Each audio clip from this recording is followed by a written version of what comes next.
This is the podcast Your Spiritual Shift with hosts Jennifer Matthews and Karl Gruber. Your Spiritual Shift podcast. It's a show based on their online program of the same name. That's where Karl and Jen guide you to remember and implement into your daily life the truth about who you really are, a child of all that is, your source. We invite you to join Jen and Karl for each and every episode as they explore in depth the teachings and principles of true non-dualistic spirituality and their practical application. You can live your life without the ego's lack, attack, judgment, and guilt, and thoughts of sin, and replace them with truth, unconditional love, innocence, pure joy, abundance, and a unity of purpose. Now, here's Jennifer Matthews and Karl Gruber with Your Spiritual Shift. Welcome to episode number 2 of Your Spiritual Shift podcast, in which it's based on the non-dualistic teachings of true spirituality, as taught in the Modern Spiritual Guide, A Course in Miracles. I'm Jennifer Matthews, and along with my co-host, Karl Gruber, this podcast is in support of Karl's and my 12-week-long course that we'll be soon offering online. You can find out more at www.yourspiritualshift.com. And Fiona Williams, by the way, thank you for that, Jen. Fiona Williams is a master teacher and facilitator of the Modern Spiritual Guide, A Course in Miracles. Fiona is a clinical hypnotherapist, certified professional life coach, and published author of 2 children's books, My Mind Book and What Do I Do with a Negative Thought, and her soon-to-be released adult book, Your Mind is Your Life. Fiona's thoughts on the ACIM will resonate deeply with you on your journey to awakening to true spiritual enlightenment. Now, she currently is living in Calgary, Alberta, Canada, and Jen and I are delighted to welcome, I love this name, Fiona Maria Williams. It just flows beautifully as our very first guest on our podcast to Your Spiritual Shift. Welcome, Fiona. Thank you. Thank you so much for having me. Thank you for being here, Fiona. We're really looking forward to this interview with you. Just like you, we are massive proponents of A Course in Miracles, and so I just know that you're going to have some incredibly valuable information for all of our listeners today. Thank you. Now, you've been studying A Course in Miracles for over 15 years, Karl tells me. Yeah. So can you give us an idea as to how it came into your life and what role it played when it did? Yeah, actually, it was always around when I was a little girl, this big, beautiful Navy book hanging around because my mom's been a student of it for quite some time. Yeah. So, and I remember when I was 16, I went up to it and I read the first lesson and I was like, I bet. I'm just going to give this a spell. At 16, you said? Yeah, 16, I Wow. just walked over to it and I opened it and I opened I was just so attracted to it. It's just so beautiful. Yeah. So yeah, it pulled me to it, and yeah, I straight up did not understand lesson 1. And but I just left it there. And then I actually, throughout my life, I've gone through anxiety. Both my parents had PTSD from the war in Belfast, so it was a very kind of anxious upbringing, lots of fun and laughter, but yeah. So I had my own experiences with anxiety, but one thing I was always aware of was that I was doing it to myself. Yeah. I knew nothing was being done to me. And in a particularly strong bout of anxiety, my mom gave me Gary Renard's book, The Disappearance of the Universe. And I was reading it like under my desk, well, like not under my desk, but under my keyboard at work. I was so bored at my job at the time, and I just soaked it up. It was just like, finally, yes, thank you. This is what I'm talking about. And and then from then on, I just started with the course, and it wasn't long after that that I was invited to teach it along with another teacher here in Calgary. And so it just became like mother's milk to me. I get a kick out of that because I was like 100 years old when I picked it up the first time, and I didn't understand it either. I remember. Yeah, at 16 years old, that's incredible. Yeah, but I didn't understand it. But yeah, I was definitely drawn to it. That's for sure. I remember talking to author Gary Renard. I actually met him at one of his workshops, and and Gary and I are the exact same age, and we looked at each other and we said, Gary picked it up and he goes, "What the hell is this?" Now he's one of the premier teachers of it in the world, Isn't that funny? Yeah. Yeah, Gary's amazing. So don't feel discouraged if you are just picking up the ACIM for the first time and you don't understand it. It takes a little while. I was going to ask you, Fiona, we know that the ACIM is a course in training the mind in the right-minded thinking, and we know this is a really big part of what you do. Can you talk more about this? Yes, absolutely. So, it's hard to escape the importance of the mind as you're reading through the course. I've always had a great appreciation for the mind. I became a clinical hypnotherapist just to learn more about the mind. And anyone who's taken life coaching, it is about the subconscious mind. So just the role that the mind has in our life. Just for me, it's a creator and it's a filter. Like, how can you escape the mind? And so I just find it particularly just one of the most attractive parts about the course is that it is literally exposing the ego's thought system, which is prevalent in our experience here and in our mind right now because we think we are the ego, and how to undo that. So just these great specifics that were given about our mind, more specifically the laws of the mind that are peppered throughout the course. I just find that so attractive. Literally, we are being taught this is how your mind works. And so training our minds, and I love particularly that you can be just as vigilant against the ego as you are for it. So again, like with my experience I had with anxiety, I knew I was doing it to myself. So how do I not do that anymore? The course is the only thing I've come across that has taught me how to not do the ego anymore, and that I have a right to think with spirit, that I have a right to connect with God. It's my inheritance. I just think that's so profound. And it's using your mind correctly with the right mind, which is how we're connected to the Holy Spirit, that you get to that experience of remembering who you truly are. So how could you ignore that? Our minds are so important. Absolutely. And recently you just spent an entire month of December teaching about 50 principles of miracles. So can you tell us a little more about that? That sounds exciting.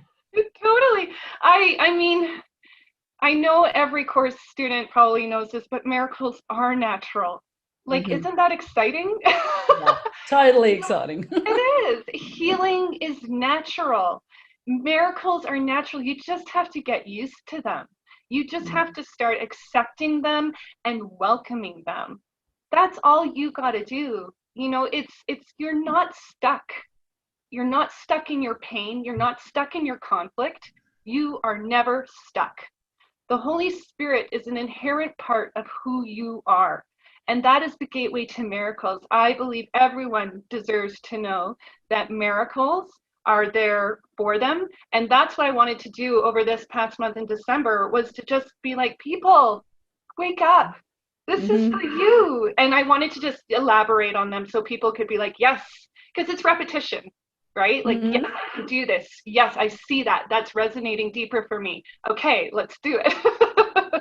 Yeah, so it's to bring clarity and to motivate. I just have to say, if the listeners and viewers are interested, they can go to Fiona's website.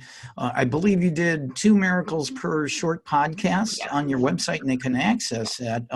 What's your URL for your website? Yeah, www.fionamaria.ca. Okay, easy enough. Yeah. I just want to go back just for a moment because, you're talking about it's your right to choose right-minded thinking. And it's so good we have people around like you, because most people don't realize they have the right to choose that. Yeah, that's true. And thank you for what you do on that. Oh, thank you. And also one more thing that I would like to do, and we kind of touched on the healing. I had a question here, but what about you? Because wasn't there a particular issue you had that you healed yourself with? I forget what it was. If you don't mind talking about that. Absolutely, the big boy, Meniere's disease. Yeah. Meniere's is a debilitating vertigo disorder. For about 10 years, I had deafness in my right ear on and off. So it literally sounded like I was listening to a seashell. And, it was just disruptive. It wasn't the end of the world. But then when I was 30, then I started to get some very prolonged bouts of vertigo, 6 to 7 hours of severe vertigo. Oh. Yeah. Yeah. So, I mean, I was so grateful that I had the course, just a good understanding of the course by that time. I had been doing True Forgiveness for about 3 years before the vertigo hit. So I really knew what to do with it, which I was very grateful for. And as I was going through it, once the fear subsides and you realize, okay, you're in vertigo for a little bit, you start to connect with the Holy Spirit. You recognize that the fear subsides, and then you have a choice of how you're going to continue thinking. And what a lesson that it is all the mind, because there you are, you can't move, right? Mm-hmm. And you're literally surrendering to your mind and how you're thinking. What is my state of mind, right? And mm-hmm. even Viktor Frankl, who was in Auschwitz, right? He said, the Nazis can take everything from me but my state of mind. And, I know this is a much more benign experience, vertigo, but truly, it was my choice how I continued to think. And so I was encouraged by my husband and my mom to go and have an ear, nose, and throat appointment. And so I set it up with my doctor, and I had about 2 months before the appointment. And I thought, I'm just going to rock out my True Forgiveness, and I'm just going to use the principles of the course to heal and just see how I do. There's a fabulous meditation in Gary Renard's book, Love Has Forgotten No One. I strongly encourage everyone to use it just to heal your mind. It's just incredible. So I used it vigilantly, and, because the vertigo seemed to kick in when I was lying down. And so I used any fearful symptoms that I had, like lying down. I was like, I do this with the Holy Spirit. I'm allowed to sleep in my own bed next to my husband and lay down. Like, let's be realistic here. I am allowed that. So, just starting to use the Holy Spirit to correct any fear-based thoughts that I may have about symptoms and things like that. And anyways, it was about 2 days. Yeah, it was 2 days before the ear, nose, and throat appointment. And I was actually just feeling better. The deafness and the feeling of fullness that you have in your ear, it's kind of like you have water in your ear. It was gone. It had disappeared just in that month before the ear, nose, and throat appointment. And so 2 days before it, I was just like, said to my husband, Eric, I'm like, I don't know, like, I don't want to go into the appointment. I'm feeling super.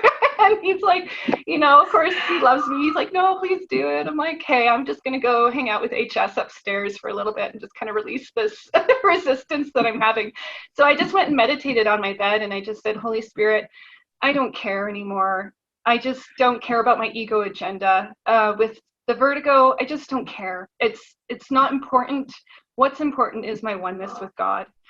I'm not this body. Just whatever you want, it's yours, Holy Spirit. I'm just totally all yours.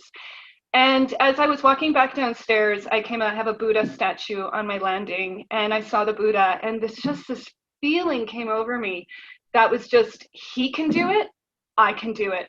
He was a man who became enlightened. I am experiencing that. I can become enlightened too.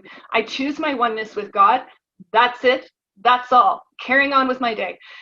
And I did. And the next day, the receptionist for the ear, nose, and throat doctor called, and she was like, we have to cancel your appointment. The doctor has something. And she never elaborated on what that was. Not like it's any of my business. And I was like, okay. So now I had a great excuse to get my mom and my husband, I was just like, oh no, they canceled, not me.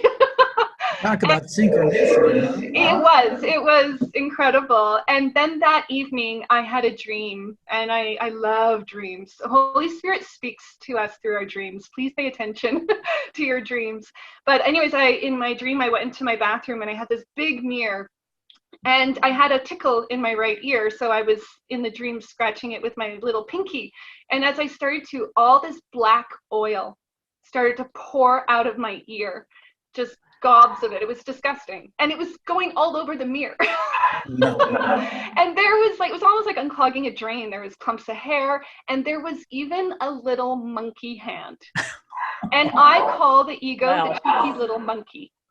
Mm. So all of it was coming out. And then when it was done doing its thing, I felt a lightness go all the way up the side of my neck, my ear, and out the top right side of my head. And when I woke up, I knew I was healed. And I've never had a bout of vertigo since. It'll be in March. It'll be 5 years since I've had a bout of vertigo. I've never lost my hearing again. So it's pretty incredible. And if I may add on to that just quickly, it is like, of course, doctors have their place in our world. So I never want to, you just want to make sure that you heal your mind. You're still allowed to do bodily things to help alleviate the fear that caused the sickness in the first place. So I never want to discount that. I'm very grateful for the healthcare system. But one of the things I do want to point out is that I went to 6 different doctors while I was going through the worst of the vertigo. And 2 years after, in 2018, I met Lee Karl, who channels Cryon. He's a Hay House author. And when I met him, he channeled Cryon, and it was Cryon that diagnosed me as having had Meniere's disease. So it was not something that was done by the world that I was diagnosed. It was Cryon that did it. So when I went home, I looked up Meniere's disease, and it was check, all the symptoms. And how long did you say you had the Meniere's disease for? I probably had it for close to 15 years. Wow. That must have been such a relief when you woke up that morning and it was just gone. Yeah, it was like to know that the Holy Spirit is with you. It was, you can't beat that connection. That's what rung true for me, was look who's with me, like look who loves me and supports me. And I was just very grateful. I was prepared to live with the vertigo, I really was, but I'm very grateful that I don't have to. You know what, Jen, I'm really glad we have her on the show. I think we chose well. This is great. I think we did choose well, absolutely. And what I'm curious about is, you wrote a couple of books for children, and I've got 2 teenagers, and I really wish that books like yours had been around when my kids were little, because I think that it would have made things a lot easier to understand. Can you go into these books that you have written for kids, for any parents out there? For sure. Well, straight up, I'm not a mom. Yep. But what I wrote these books for was for little Fiona, the Fiona who was scared in school, the Fiona who was intimidated, socially in high school, and because when I was younger, you see the kid that you would call a bully and things like that. I always felt for them. I always knew, I always treated them, equally. I knew something was up. And thankfully that stuck with me. And just as an adult, I have a couple of nephews and a niece. And, I was seeing what they were going through in life. And I was like, children are so important.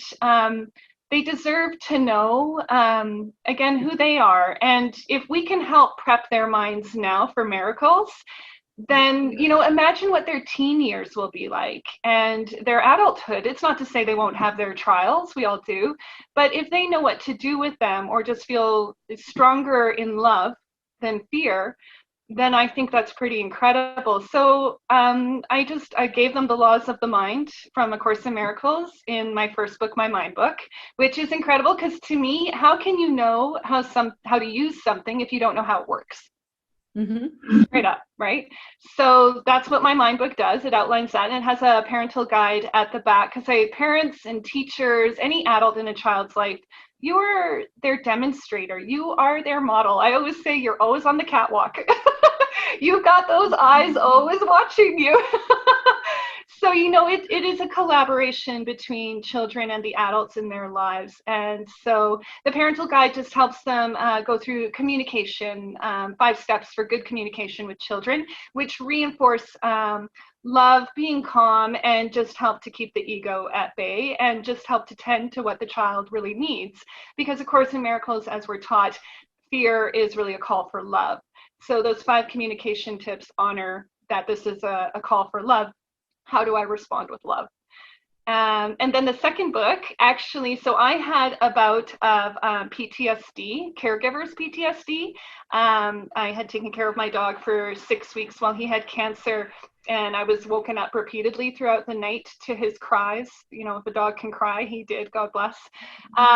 So my nervous system got quite startled. It was overridden in a sense, so I was easily startled. So with the caregivers PTSD, I was just like, you know what, kids need to learn how to overcome these negative thoughts, like the ones that I was, responding to, just kind of anxious and on edge.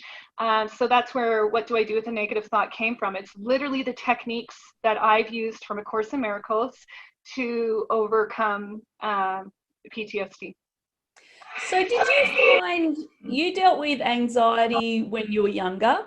Yeah. And so what about when you were a teenager? Was that a big issue for you when you were a teenager? Yeah, big time. I went to 3 different high schools.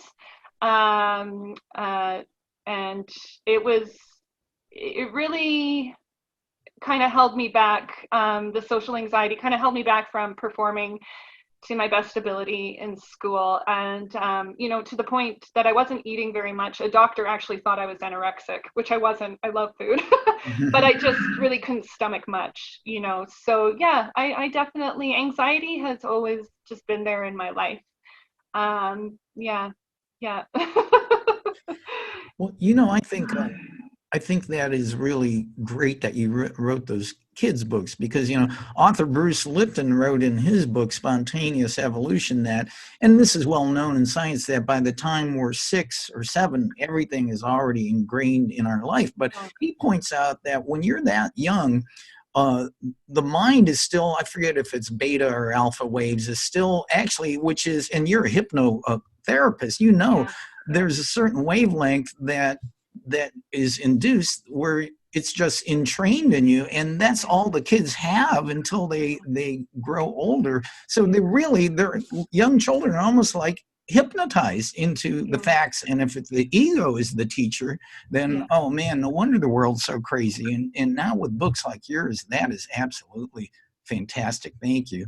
Thank you. Tell us about I'm sorry, go ahead. Oh, well, I was just going to say, as Jesus teaches us in the Course, by this world we were poorly taught. And so children's minds in particular are highly suggestible. Thoughts are reinforced and taken in the mind when they are repeated and by an authority figure. And children are consistently surrounded by authority figures. So adults would be wise to be super mindful of the messages that they're sharing. And, definitely my children's books are a way to help reinforce positive suggestions for children and the adults in their lives. And speaking of adults, you have a new adult-oriented book just about to come out. Not only that, you're a publisher too. Yeah, I have Karl to my books. Yeah. That's awesome. Yeah. So, the adult book is my mind book for adults. So that's what Your Mind is Your Life is. Yeah.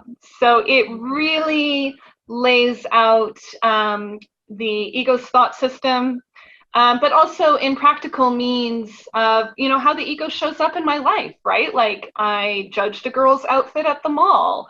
I'm comparing myself to someone, or judging a political leader on TV, things like that, where the ego can really slyly show up in our world. Again, I think people deserve to know how the ego's showing up in their world so they can simply stop participating, recognize it, correct it, choose the Holy Spirit, and then apply true forgiveness. And that's how your mind is healed, right? So you're correcting and just creating that habit of right-mindedness, of miracle-mindedness. And when is your new book coming out? So I promised Patrick Miller of Fearless Books, I'm using his Fearless Assisted Publishing program, so he's holding my hand through it, which he did with my Mind book, which is incredible. So I promised him he'd have it, the edits back by the end of this month. So I hope this year it will come out, but you never know, because you have to get people to review it and such. So we'll see how the process goes. Fantastic. And what about your new clothing line? Can you tell us a little bit about that? Oh, thank you, my baby. I just, it's funny. I just love fashion. I always have. I'm unapologetic about enjoying it. And so I am a very conscious consumer. The world isn't real, but you want to be responsible while you're within the world. And everyone, just has to kind of flow with their own value system. And so I wanted to create a line of clothes that women could feel genuinely good about. So they're ethically made, they're eco-friendly, and then the messages on them are always reinforcing right-mindedness. So I have like the empowerment collection, which helps, so it's mental note, forgive, and, mental note, breathe deeply, because when you see these messages, you will apply them. So, I just imagine a woman looking in the mirror while she's, at the mall or something and going, right, forgive, right, breathe deeply, or, others, like the one I'm wearing right now is miracle, an expression of love. So it's just reminding the self and sharing with others what a miracle truly is, and just reinforcing the positivity in this world with a very subtle focus on ACIM thoughts. So it's not in your face spirituality, it's quite subtle, and even the dream collection speaks to how it's a dream. So just a bit of fun there for people who are like-minded. Jen, what size do you wear? What's that? What size do you wear, Jen? We got to get you Yeah, I could send you one. I don't actually know Canadian or US sizes, so I would have to convert, I think. But but considering I've just released 20 odd kilos, that's I'm a much smaller size than I once was. So but never to return, I'll tell you that. Yeah. Fantastic. Yeah. So at the moment, obviously, there's a lot of fear, a lot of chaos, a lot of insanity going on in the world. Right. So how can people use the teachings of A Course in Miracle and right-minded thinking to find the peace and happiness that they're looking for during these crazy times? Excellent question. Excellent. It is so important to remember that this world is a classroom. Yeah. Time exists so you can choose the miracle, so you can choose to heal. When your mind heals, time literally collapses. So all of these things that are going on in the States, politically, and, other areas in the world, and with COVID and all the financial repercussions and things that we've kind of lost how we used to be. And it is important to remember that what the Course teaches us is that you are always safe in God. And I respect that might sound trite, but it is remembering that you are at some level not this body. You are mind. You chose to come into this body. And when you choose that, you can choose to use your body for the purposes of the Holy Spirit, which is to communicate, right? That's why the Holy Spirit uses your body. So the Holy Spirit you connect with in your mind, and then your body is a vehicle. So again, being that demonstrator, but also for yourself, these are things that we signed up for. Show me what I need to heal. So COVID, thank you. Thank you for showing me that I am not this body. Thank you for showing me all the other lessons that might come up with it. I am truly connected and safe in God. So honestly, when